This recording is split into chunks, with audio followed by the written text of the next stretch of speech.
The National Desk, America's News Now.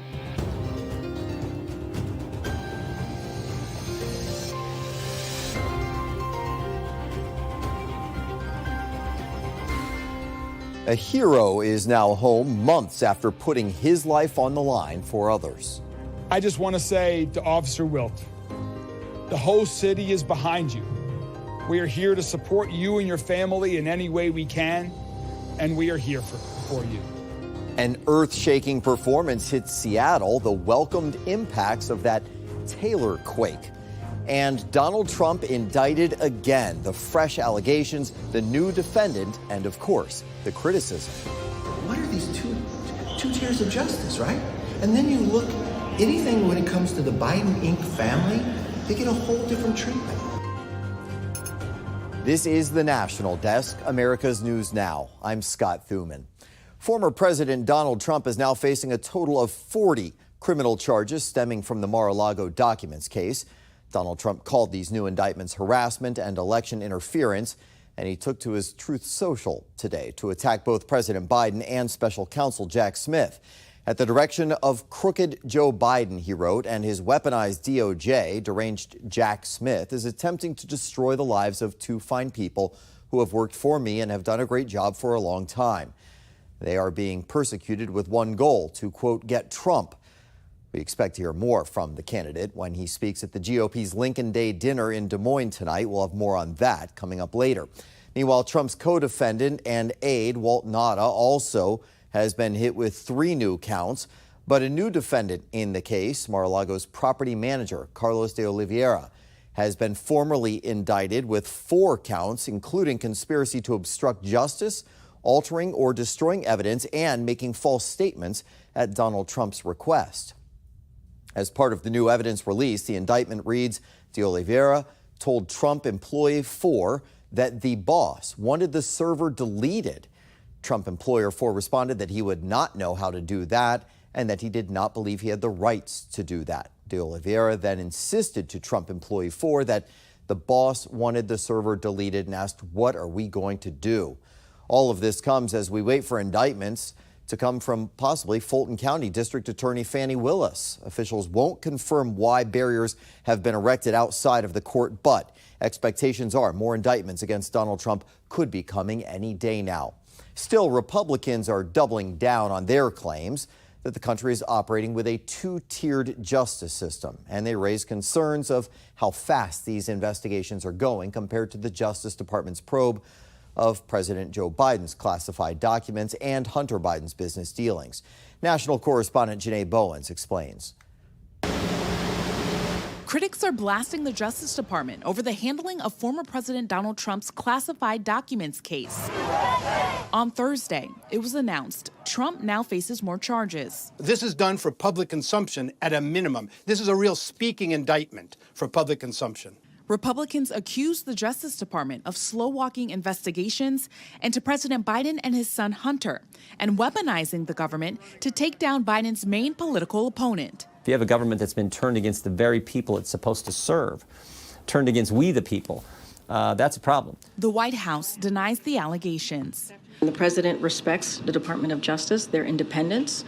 He has been very steadfast on making sure that the rule of law comes back in this administration. The former president speaking out on his social media platform, Truth Social, saying in part, whatever happened to the crooked Joe Biden documents case, he had 20 times more boxes than I did. He goes on to say, almost nothing was done. Republicans who argue there's a 2-tier justice system rigged against them are also calling out the length of the Hunter Biden investigation for potential violations of tax and money laundering laws. It started back in 2018. We are going to make sure that there's a single standard of justice in this country. You know, if Hunter Biden were a Republican, he probably would have been in jail 3 years ago. The White House says when it comes to Hunter, they're letting the Justice Department handle it. From a presidential perspective, is there any possibility that the president would end up pardoning his son? No. Now, Judicial Watch, a conservative oversight group, filed a lawsuit against the Justice Department for records regarding Hunter Biden. Now, they say the Justice Department obstructed an IRS criminal investigation implicating President Joe Biden. Janae, meanwhile, we do know that a U.S. District Court judge has stalled Hunter Biden's plea deal. What happens next on that front? Right. So on Wednesday, the judge gave defense lawyers and prosecutors 30 days to explain why she should accept the deal. Scott. Live in Washington, D.C., Janae Bowens, thank you very much. This stifling heat wave has now spread to much of the eastern half of the country, with more than 156 million Americans under heat alerts right now. Some places in the Northeast and Mid-Atlantic saw their hottest temperatures so far this year. Heat index readings in many areas reached well beyond 100 degrees. The dangerous temperatures putting several electric grid operators on alert. But a cold front is forecast to bring cooler weather to much of the country by Sunday. However, it has been so hot this week that pavement is actually buckling in some places. The Minnesota Department of Transportation shared these photos telling people to slow down, change lanes, and call 911 if you see this happening while driving. Phoenix broke another record temperature, 15 total days at or above 115 degrees in just 1 year. That beats the 2020 record of 14 days. The heat there even killing cactuses. Some saguaro cactuses at the Desert Botanical Garden are rotting from the inside, losing limbs and then collapsing. The high nighttime temperatures have interfered with their essential functions.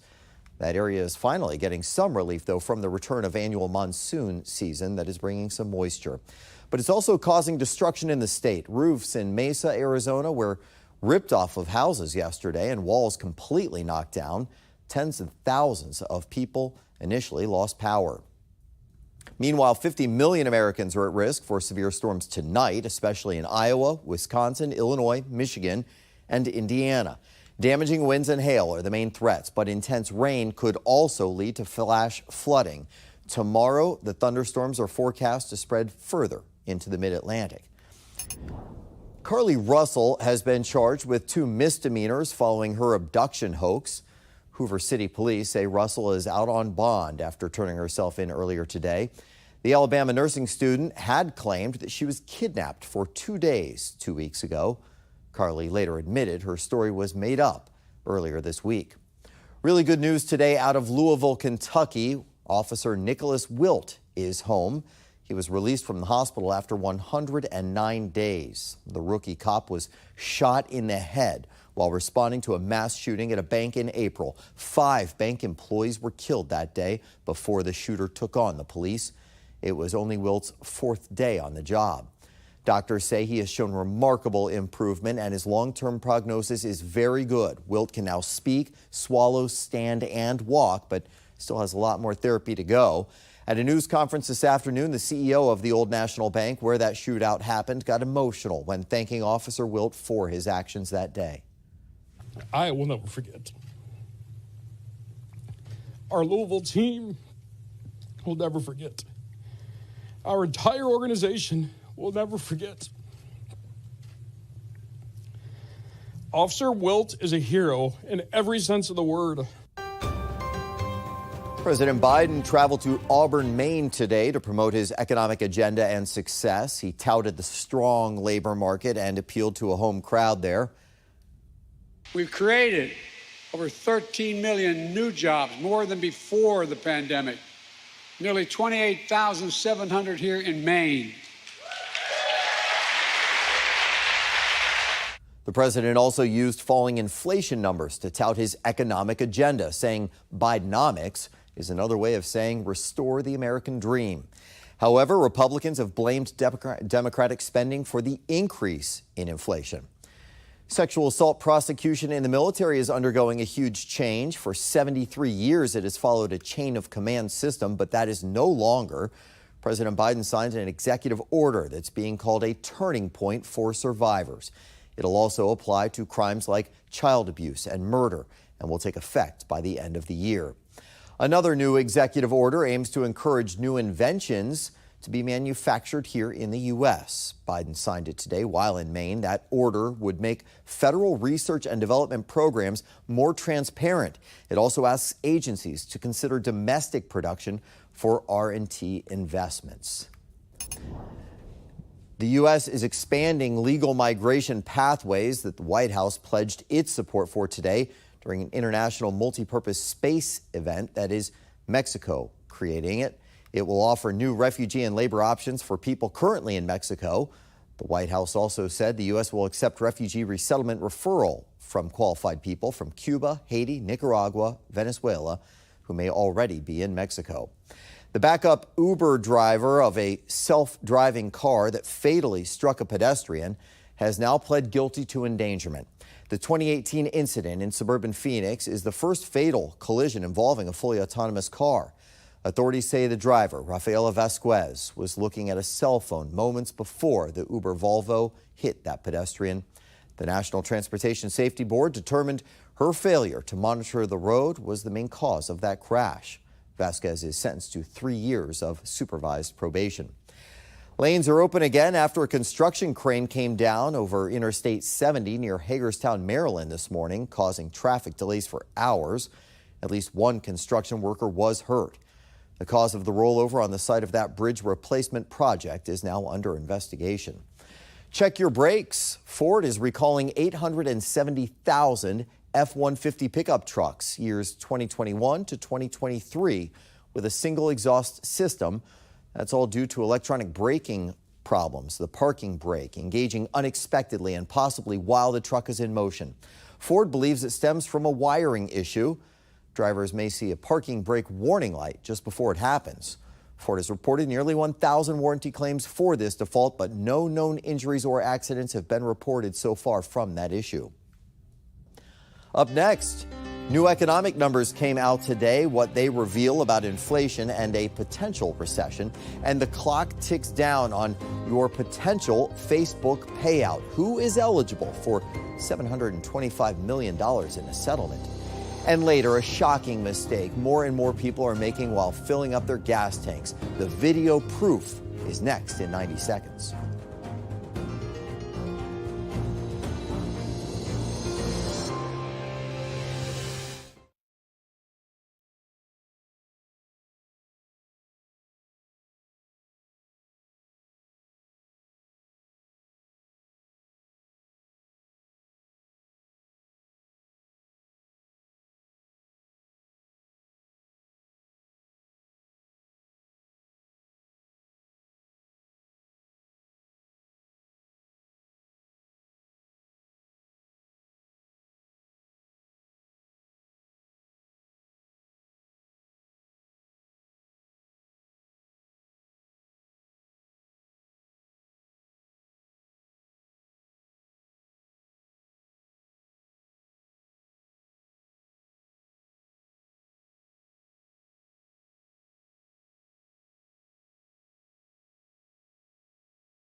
The inflation gauge that the Federal Reserve closely monitors fell to its lowest level in more than 2 years last month. The Commerce Department reported that the Personal Consumption Expenditures Price Index was up 3% in June, down from 3.8% in May. But if you leave out food and energy costs, the core CPI index was also down. Wage growth also cooled, with employee pay only increasing 1% this past quarter compared to 1.2% earlier in the year. The new reports are that the latest signs that the Fed's efforts to combat inflation are working and the country could potentially avoid a recession. One day after barely falling short of a historic winning streak, the Dow Jones Industrial Average was back in the black today. Coinciding with the good economic news, the Dow closed the week to applause on the stock exchange floor. It went up 176 points today. Data increasingly shows the pandemic had a devastating impact on education. National correspondent Kayla Gaskins joins us from Capitol Hill, where lawmakers held a hearing to investigate the scope of the problem and what to do about it. The slip in academic performance since the pandemic is stark. In only a matter of 2 years, a generation of progress was lost. A concerned Congress taking an in-depth look at what happened and the impact of government decisions. Multiple factors drove these losses, but chief among them, extended school closures, a factor policymakers had control over. And how we ended up with the lowest test outcomes in decades. The great irony of COVID is how a majority of parents who so easily predicted online education and school closures would be detrimental for students, and how so many bureaucratic education experts with all the research power in the world took years to reach the same conclusion. Democrats say leaders made the best decisions they could with limited information and scarce resources like testing kits. School leaders did not take this decision lightly. Harvard education and economics professor Thomas Kane co-led a study analyzing pandemic-era learning losses at the district level. What these results say is not everybody's in the same boat. Richmond, Virginia schools, for example, had some of the longest closures in the country, and it shows. Richmond and Roanoke saw losses approaching 2 years worth of achievement. While kids aren't losing ground anymore, Kane says they're also not making up for what they lost. Students are not going to catch up without substantial increases in instructional time. Richmond Public Schools tacking on 20 additional school days in a pilot program launched at 2 elementary schools. If we don't help kids catch up, we're forcing kids to pay the price for the pandemic. School systems nationwide experimenting with adding days or year-round learning. And while that comes with a high price tag, Kane points out school systems were given $190 billion in COVID relief funds, and catching kids up is how that money should be spent. In Washington, I'm Kayla Gaskins for the National Desk, America's News Now. Facebook users have less than a month left to apply for their part of a $725 million settlement over privacy violations. The December 2022 class action settlement was the biggest of its kind, and if you had an active account between May of 2007 and December of 2022, you can make a claim by going to facebookuserprivacysettlement.com and enter your information there. Right now, the Republican White House contenders are in Des Moines, Iowa tonight at the GOP State Lincoln Dinner, which starts in about 45 minutes. 13 candidates are set to speak at that fundraiser, including former President Trump. And it's a good bet he will address the latest in his round of indictments. But he likely won't be the only one. Florida Governor Ron DeSantis will be there too. Tonight will be the first time the two appear on the same presidential campaign event stage. Senator Tim Scott will also speak tonight, sharing the stage with Governor DeSantis one day after criticizing Florida's new school curriculum regarding slavery during a campaign stop in Iowa yesterday. Senators have approved a measure that injects more than $600 million into the 9/11 health care fund. A majority of the money will help address funding shortfalls and rising health care costs, and about $200 million will go towards responders of the Pentagon and Pennsylvania crash sites, allowing them to enroll for the first time.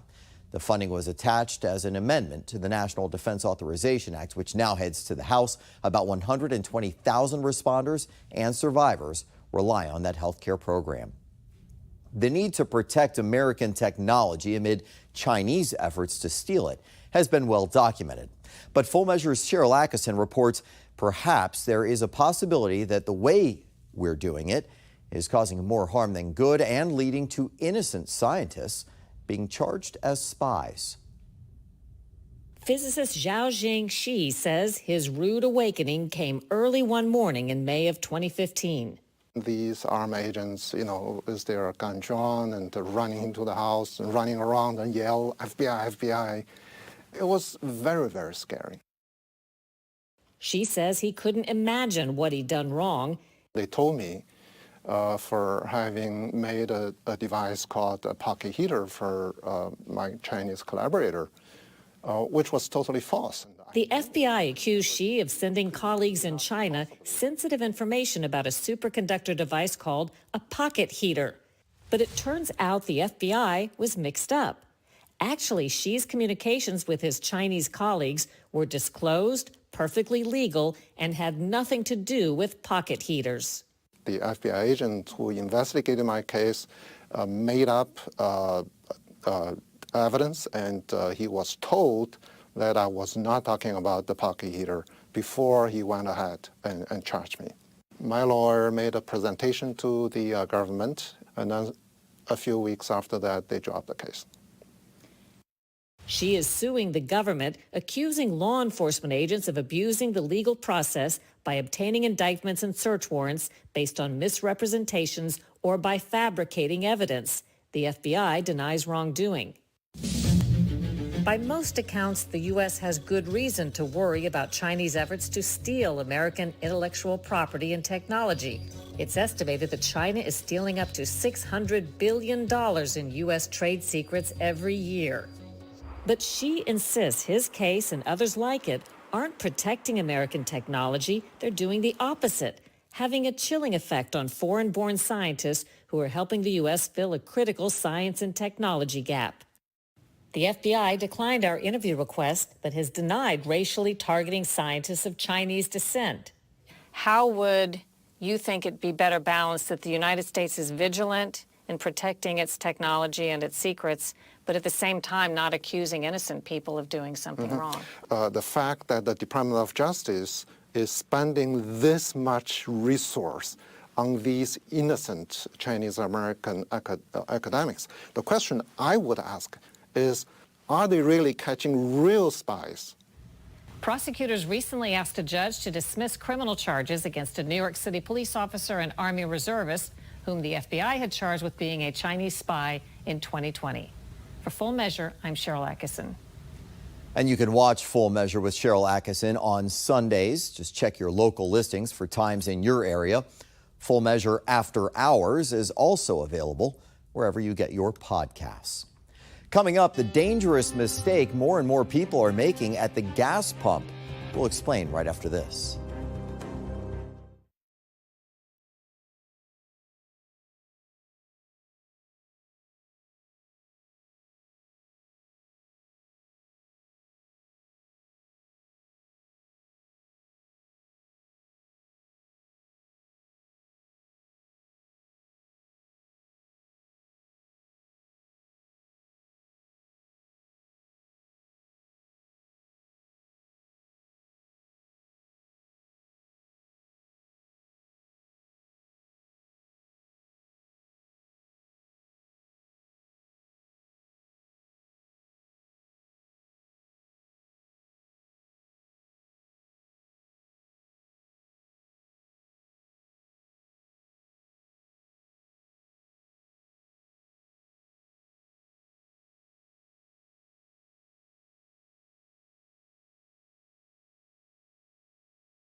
We are taking the pulse of America, and our team of nearly 4,000 local journalists are bringing you the headlines from across the country.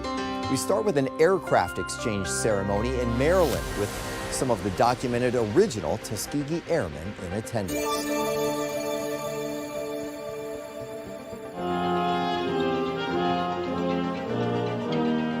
Their courage and perseverance in the face of adversity paved the way for future generations of military aviators. In a hangar, Colonel Carl Johnson taking a final glance at the PT-17, the plane he soloed in. Johnson would eventually become the last cadet to graduate from Tuskegee Army Airfield. I like to think that maybe I had a little bit to do with some of the advancement that we've experienced over the years. Wednesday, a crowd gathering to let Johnson, William Thomas Fauntleroy Jr., and Lieutenant Colonel Shelton Ivan Ware know they all contributed much more than a little.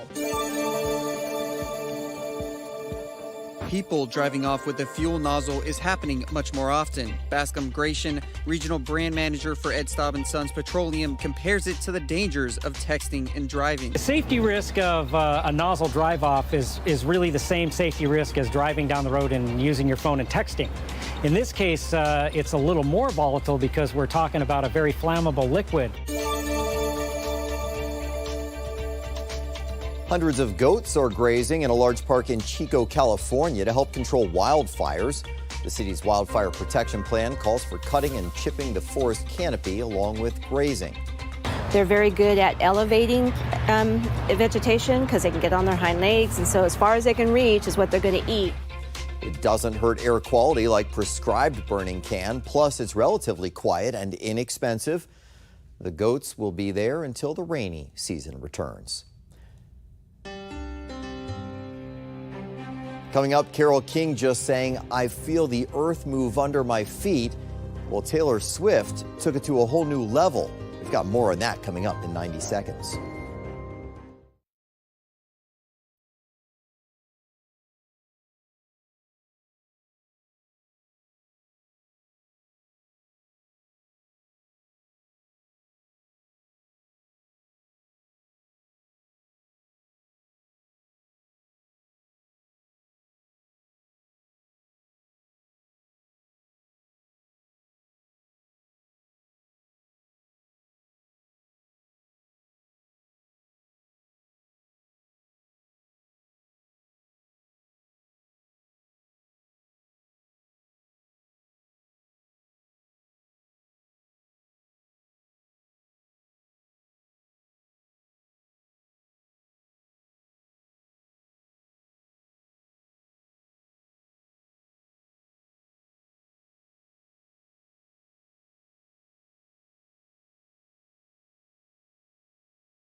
The 75th annual Emmy Awards are being postponed because of the ongoing strike by Hollywood writers and actors.